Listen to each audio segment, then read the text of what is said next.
দেখুন সত্যি অসাধারণ। এখানে যারা আছে সবাই বৃদ্ধ মানুষ। এই যে গ্রাম, এই গ্রামে কিন্তু ইয়াং মানুষরা এই সময় কাজে আছে।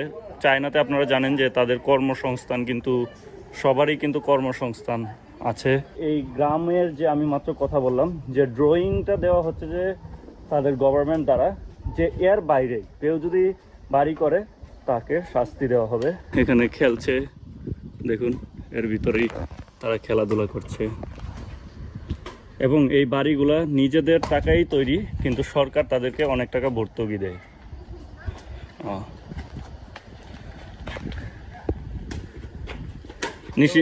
নিশি শুয়ে সংমা সেটা সে হচ্ছে স্টুডেন্ট। তা শুয়ে শুয়ে সাং জংজুয়ে ওকে।